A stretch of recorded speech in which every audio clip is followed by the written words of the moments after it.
habis. Assalamualaikum warahmatullahi wabarakatuh. Hai, berjumpa kembali bersama kami yaitu kelompok 4 dari manajemen pelatihan. Di sini kami akan membahas mengenai mengembangkan bahan pelatihan. Di mana kami terdiri dari 7 orang anggota kelompok, yaitu saya sendiri Elsa Daniska Muti, kemudian ada Siti Farha Fatihah, Rizkia Karina Ayu, Tias Fitriani, Bayu Ihsan, Muhammad Arif Setiawan, dan yang terakhir ada Taufikur Rahman. Nah, pada kesempatan ini, kelompok kami akan membahas mengenai 7 hal. Yang pertama, yaitu pendahuluan, akan saya jelaskan sendiri. Kemudian ada pengertian ragam bahan pelatihan. Kemudian ada klasifikasi dan media sebagai bahan pelatihan. Yang keempat, ada pengadaan bahan pelatihan. Kemudian penggunaan bahan presentasi. Dan ada menciptakan presentasi yang sukses. Terakhir ada kesimpulan. Langsung saja kita masuk kepada pembahasan yang pertama, yaitu pendahuluan. Oke, menurut Undang-Undang Nomor 14 Tahun 2005 tentang guru dan dosen, di sana disebutkan bahwa pembinaan dan pengembangan profesi guru meliputi kompetensi, yaitu ada 4 kompetensi.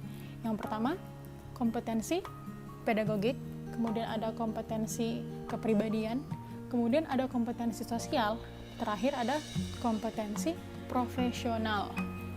Oke, baik. Di Indonesia sendiri, permasalahan mengenai guru selalu dihadapkan dengan 3 permasalahan utama. Yaitu yang pertama ada permasalahan mengenai profesionalisme guru, kemudian ada tingkat kesejahteraan guru itu sendiri, dan yang terakhir ada permasalahan mengenai manajemen. Nah, pada hakikatnya, setiap individu ataupun kelompok selalu dituntut untuk melakukan, untuk meningkatkan kemampuan mereka sendiri. Yaitu salah satu untuk meningkatkan kemampuan adalah dengan cara belajar. Nah, belajar ini salah satunya dapat ditempuh melalui pengadaan ataupun kegiatan pelatihan. Menurut Setiobudi, pelatihan merupakan sebuah proses yang sistematis untuk mengembangkan pengetahuan, keterampilan, dan sikap yang dibutuhkan dalam melaksanakan tugasnya. Serta diharapkan individu yang mengikuti pelatihan itu mendapatkan hal positif yang dapat dia pelajari, serta akan berdampak baik pula kepada organisasi yang sedang ia jalankan, maksudnya organisasi yang tempat dia bekerja, seperti itu. Nah, dengan adanya pelatihan dan pengembangan, tenaga kependidikan ataupun guru akan mampu mengerjakan, mengembangkan, serta meningkatkan pekerjaan mereka. Seperti itu. Lanjut kepada pembahasan yang kedua, akan dijelaskan oleh Siti Farha Fatihah, yaitu mengenai pengertian ragam bahan pelatihan. Pengertian dari ragam bahan pelatihan ialah sarana yang digunakan untuk menyampaikan suatu isi atau pesan atau materi yang digunakan dalam program pelatihan untuk mencapai suatu tujuan atau pemenuhan kompetensi. Nah, dalam pemilihan ragam bahan pelatihan ini perlu sekali dipilih untuk mempertimbangkan mana yang cocok atau tidak, mana yang baik atau tidak, agar pesan atau materi yang disampaikan dapat dirangsang oleh peserta pelatihan. Selanjutnya saya akan menjelaskan tentang pengadaan bahan pelatihan. Yang sudah dijelaskan pada awal tadi, bahan pelatihan merupakan sarana yang digunakan oleh seorang trainer atau fasilitator untuk menyampaikan suatu bahan atau materi dari sebuah pelatihan. Nah, pengadaan bahan pelatihan ini sebagai pendukung dalam sebuah penyelenggaraan program pelatihan. Nah, intinya pengadaan bahan pelatihan itu memudahkan seorang trainer untuk menyampaikan materi dalam sebuah pelatihan. Nah, pengadaan bahan pelatihan ini dapat dilakukan dengan berbagai cara. Yang pertama adalah memodifikasi bahan pelatihan, yakni menyesuaikan bahan pelatihan yang telah ada dengan tujuan pelatihan. Terus yang kedua adalah menciptakan bahan pelatihan baru. Memang tidak mudah menciptakan bahan pelatihan baru, diperlukan keahlian, pengetahuan, dan keterampilan. Nah, selanjutnya saya akan memberikan beberapa tips trik untuk memilih bahan pelatihan untuk para fasilitator. Yang pertama adalah pastikan bahwa bahan pelatihan itu sesuai dengan silabus atau kurikulum. Yang kedua adalah pastikan akurat dan baru. Jadi materinya itu terbaru gitu loh. Yang ketiga adalah disampaikan secara jelas. Yang keempat adalah memotivasi minat belajar. Yang kelima adalah melibatkan mental peserta pelatihan. Yang keenam adalah kualitas teknis terjamin. Ketujuh adalah telah diuji cobakan. Kedelapan adalah tidak ada kepentingan atau iklan seperti itu. Yang kesembilan adalah terdapat cara penggunaannya. Nah, sekian presentasi dari saya. Mungkin akan dilanjutkan oleh presenter selanjutnya. Terima kasih.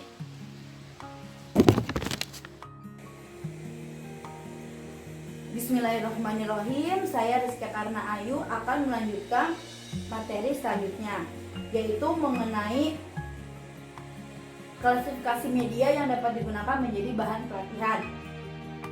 Menurut BNIA, bahan pelatihan adalah sarana yang dapat digunakan untuk menyampaikan isi atau materi dari program pelatihan tersebut. Jadi ini adalah bahan-bahan yang dapat digunakan untuk menyampaikan pelatihan tersebut.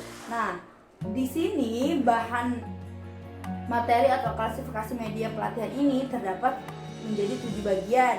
Yang pertama itu ada media cetak, yang kedua itu ada benda nyata atau relia, yang ketiga itu ada model dan atau simulator, yang keempat itu ada program audio, yang kelima itu ada program video, yang keenam itu ada program multimedia, dan yang ketujuh itu ada web dan internet. Masuk ke klasifikasi yang pertama, yaitu media cetak. Media cetak itu banyak digunakan dalam menyampaikan isi dan keterampilan program pelatihan tersebut.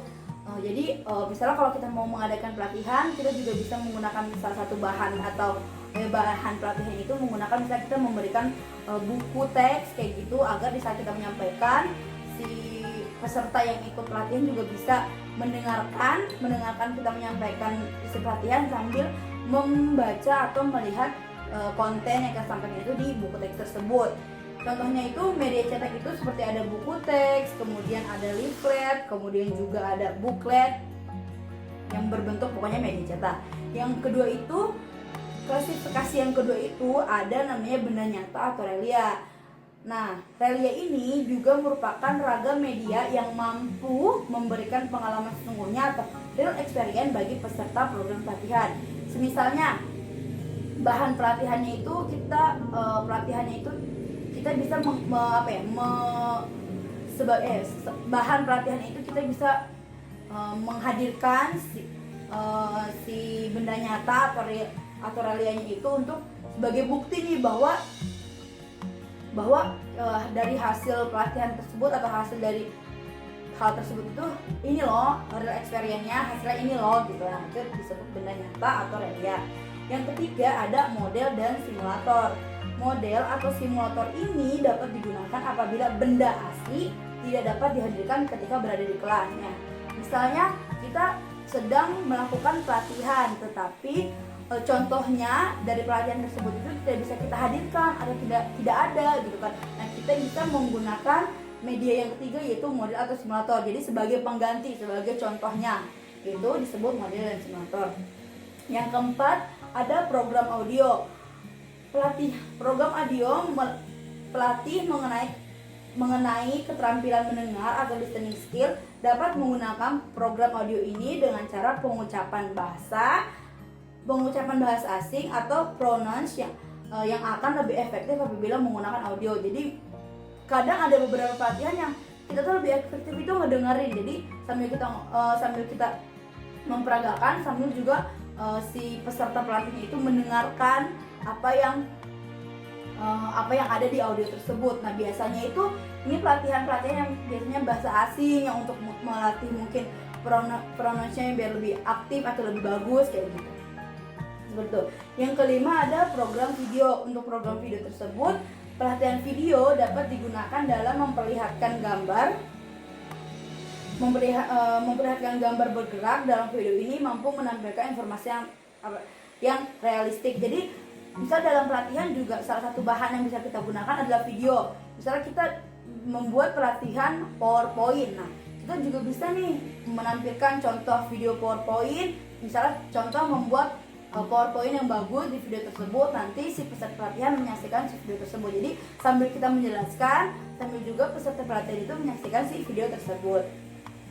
Kemudian itu yang keenam ada program multimedia. Program multimedia ini dapat disesuaikan dengan kebutuhan pelatihan. Banyak metode dan strategi yang dapat digunakan dalam merancang atau memproduksi multimedia yang efektif yang dapat digunakan menjadi bahan pelatihan yang didapatkan. Jadi program multimedia ini banyak ya hal atau banyak juga digunakan untuk merancang agar si pelatihan itu lebih efektif. Yang ketujuh itu ada web dan internet. Fungsi dari web dan internet itu sebagai pembuka kemungkinan yang luas bagi penggunanya untuk berselancar dalam dunia maya dan mengunduh informasi dan pengetahuan sesuai dengan kebutuhan dalam pelatihan. Misalnya contohnya dalam pelatihan itu kita membahas mengenai pembuatan tempe misalnya atau pembuatan PowerPoint yang baik. Nah, selain si pemateri itu menyampaikan mengenai pembuatan PPT yang dengan baik seperti ini dan segala macamnya. Nah, si peserta juga bisa sambil membuka web atau internet mencari informasi yang lebih komplit gitu kan, atau sebagai penambah ilmu. Apalagi zaman sekarang itu di Google, kita sebutnya bahwa Google itu sudah banyak informasi yang bisa kita dapatkan gitu kan. Misalnya kita ingin mencari bahan pelatihan ini atau kita mencari informasi tambahan mengenai pelatihan PowerPoint, itu bisa banget mencari tambahan informasinya itu dari web dan internet. Mungkin cukup sekian dari saya. Mohon maaf apabila banyak kurangnya. Sekali lagi kurang lebihnya mohon maaf. Assalamualaikum warahmatullahi wabarakatuh. Baik, saya akan melanjutkan presentasi dari teman saya. Kali ini ada poin yang ke-6, yaitu menciptakan presentasi sukses ya. Presentasi sukses itu dimana presentasi kita itu dapat diterima, dapat berdampak untuk siswa atau audiens ya. Jadi ada karakteristiknya itu. Agar dapat menciptakan presentasi sukses itu harus efektif, efisien, dan juga tentunya dapat diterima oleh audiens atau siswa kita. Nah, ada 5 poin untuk menjadikan presentasi itu sukses. Yang pertama itu ada mengenal karakteristik dari siswa itu sendiri atau mengenal audiens dari pendengar presentasi kita. Jadi karena presentasi kita itu membutuhkan perhatian dari audiens, dari siswa, maka kita itu harus mengenal dulu karakteristik daripada siswa itu. Bagaimana cara dia menerima materi, kemudian bagaimana cara dia nyaman dengan pemberian materinya, bagaimana caranya dia siswa itu dapat memahami seberapa jauh pengetahuan dia untuk memahami materi tersebut. Maka kita harus mengerti karakteristik daripada siswa itu. Kemudian ada yang kedua, menentukan tujuan daripada presentasi tersebut. Nah, tujuan ini dibentuk kenapa? Karena setiap presentasi itu pastinya ada tujuan tertentu untuk mencapai sebuah sebuah tujuan lah gitu ya. Nah, kita harus memiliki tujuan itu. Untuk mendapatkan presentasi yang sukses, kita harus punya tujuan, dan presentasi kita itu dapat menuju ke arah yang memang kita inginkan di dalam materi tersebut. Nah, kemudian yang ketiga ada memilih media presentasi. Nah, memilih media presentasi ini juga penting di dalam menciptakan presentasi yang sukses. Karena apa? Ketika kita presentasi tentunya tidak hanya dengan menggunakan bahasa saja atau penjelasan saja melewati oral, kemudian akan tetapi kita harus memiliki media yang memang itu mendukung untuk penyampaian presentasi kita, ya entah itu dari proyektor atau LCD ya, kemudian alat peraga dan semacamnya. Itu kita harus memilih media untuk kita menyampaikan presentasi. Kemudian yang keempat ada melibatkan siswa agar berperan aktif di dalam presentasi tersebut.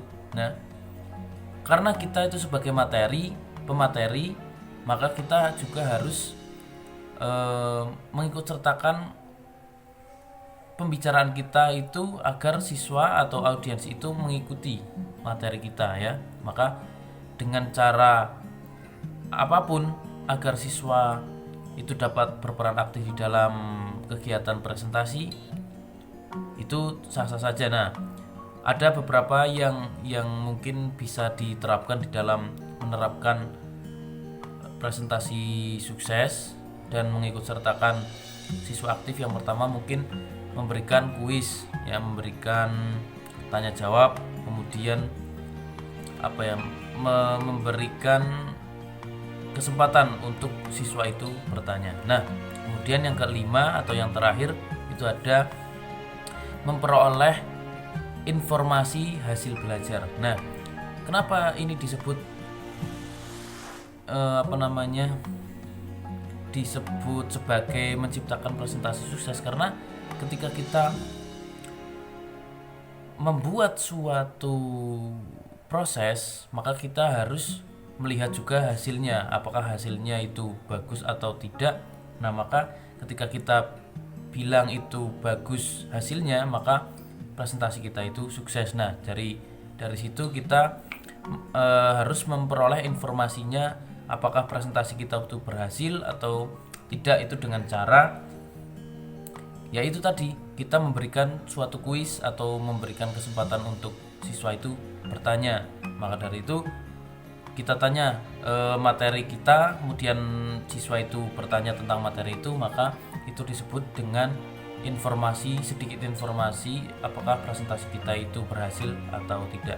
Mungkin itu yang dapat saya sampaikan. Ada 5 poin di dalam menciptakan presentasi sukses. Yang pertama mengenal karakteristik siswa, kemudian yang kedua ada menentukan tujuan, kemudian yang ketiga ada menyiapkan atau memilih media pembelajarannya atau media presentasinya, kemudian yang keempat ada melibatkan peran aktif siswa, kemudian yang terakhir yang kelima adalah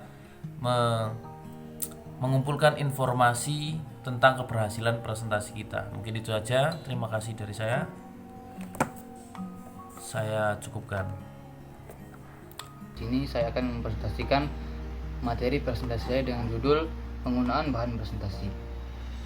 Dalam sebuah pelatihan, metode yang paling sering kita jumpai adalah metode presentasi, di mana metode presentasi ini merupakan metode verbal yang bersifat satu arah, di mana sang narasumber atau pemateri sangat menguasai pemateri yang akan disampaikan, tetapi sang audiens malah seperti belum mengetahui lebih jauh tentang materi yang akan disampaikan, sehingga komunikasi hanya berjalan satu arah. Dalam melakukan kegiatan presentasi ini, biasanya pemateri menyiapkan bahan presentasi. Bahan presentasi ini sebagai media untuk mempermudah penyampaian program yang akan dilatihkan di dalam presentasi itu. Nah, biasanya media ini berupa PowerPoint atau handout dan lain-lain. Tapi yang paling sering jumpa itu adalah media PowerPoint.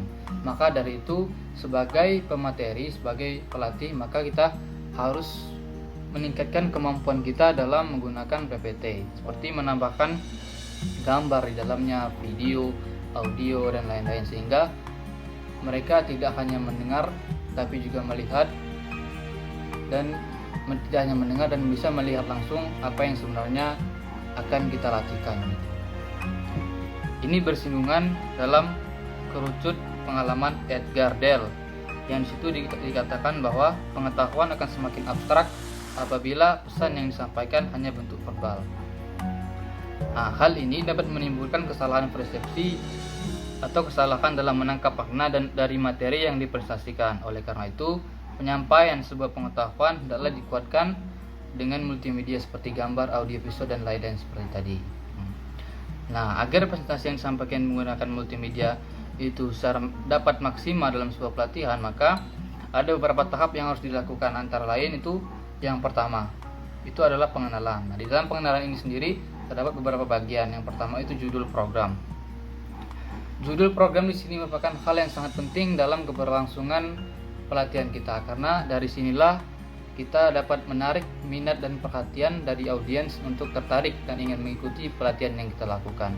Kalau seandainya judul yang kita buat kurang menarik atau tidak pas dengan audiens, misalnya audiensnya anak muda tapi menggunakan bahasa yang jadul, bahasa yang kurang pas pada zamannya, sehingga mereka kurang tertarik untuk mengikuti pelatihan itu. Nah, maka judul hendaklah dibuat semenarik mungkin.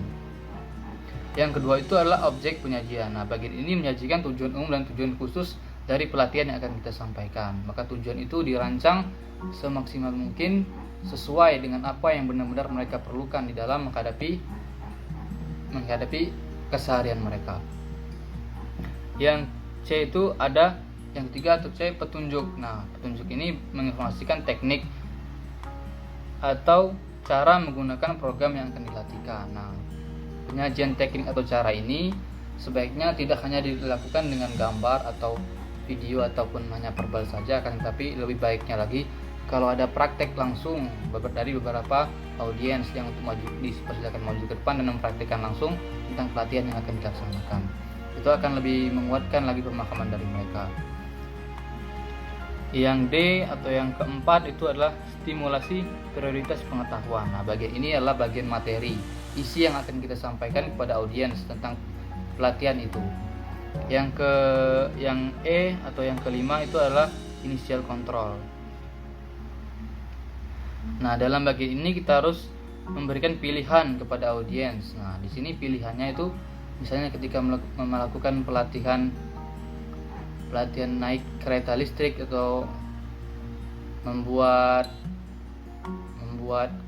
sesuatu yang baru gitu, maka kita sebagai pelatih itu hendaklah menggunakan cara yang paling sering mereka lakukan atau cara yang paling gampang dalam pelatihan itu, sehingga mereka tidak terlalu lama dalam menyerap pengetahuan itu. Itu merupakan cara agar mereka mudah memahami pelatihan yang kita sampaikan. Nah, yang kedua adalah penyajian informasinya. Di dalamnya itu ada 4 bagian. Yang pertama itu mode penyajian atau mode presentasi.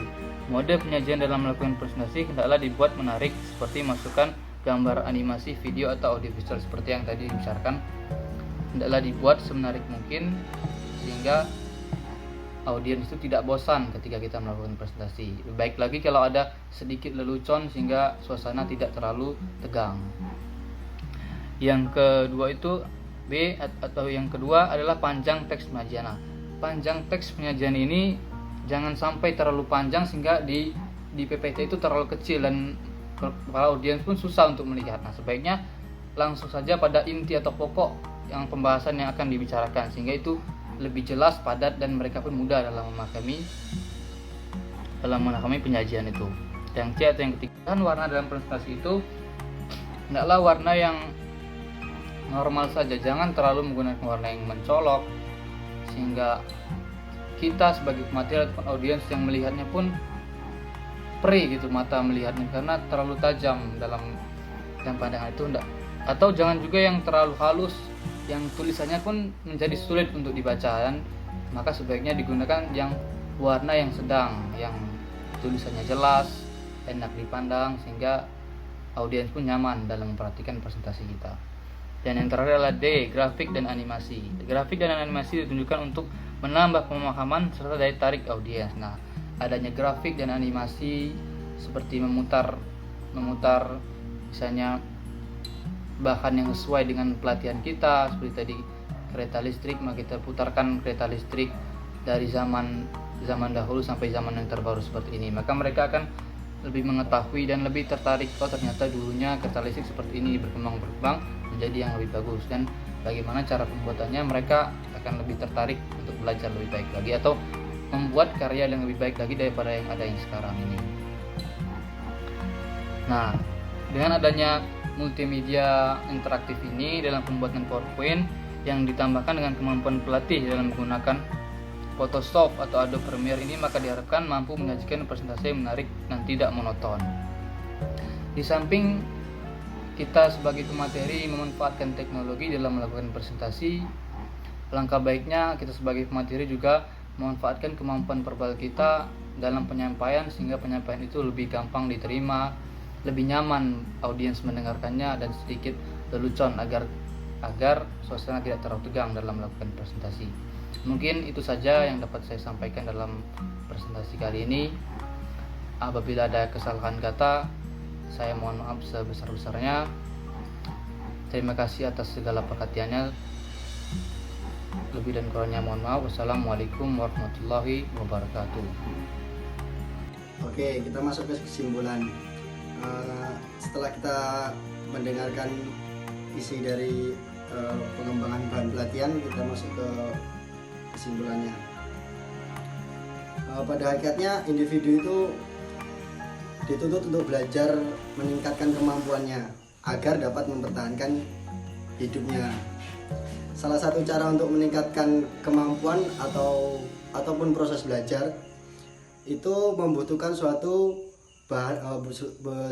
pelatihan, kegiatan pelatihan, yang mana kegiatan pelatihan itu merupakan proses yang sistematik untuk membentuk suatu individu untuk mengembangkan pengetahuannya, keterampilan dan sikap yang diperlukan dan melaksanakan tugas dan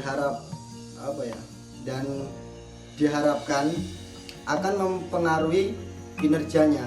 Jadi bahan pelatihan itu untuk membuat seseorang itu bekerja dengan sistematis, dengan baik. Bahan pelatihan adalah sarana yang dapat digunakan sebagai penyampaian pesan dalam program pelatihan, di mana dalam pengadaan bahan pelatihan ini dapat mempermudah penyelenggaraan program. Jadi semua bahan pelatihan yang digunakan untuk proses pelatihan itu sangat berpengaruh dalam dalam proses yang dijalankan dalam pelatihan tersebut. Pengetahuan dan keterampilan dalam mengelola, mendesain, dan memanfaatkan media seperti PowerPoint itu adalah salah satu media yang dapat untuk bahan yang efektif untuk bahan pelatihan. Nah, PowerPoint itu kan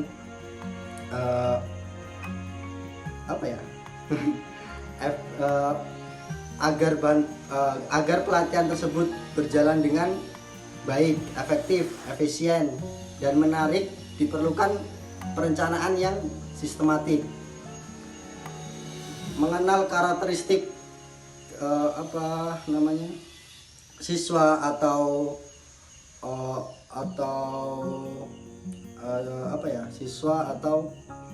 orang-orang yang mengikuti bahan pelatihan itu, menetapkan tujuan, memilih media presensi, melibatkan siswa agar aktif belajar dan memperoleh informasi hasil belajar. Nah, jadi memilih media presensi, melibatkan siswa agar aktif belajar dan memperoleh informasi hasil belajar. Nah, jadi bahan pelatihan ini dia harus menggunakan bahan atau media yang mudah dipahami, yang mudah untuk proses pelatihan tersebut. Nah, mungkin hanya ini yang bisa kita sampaikan. Terima kasih. Assalamualaikum warahmatullahi wabarakatuh.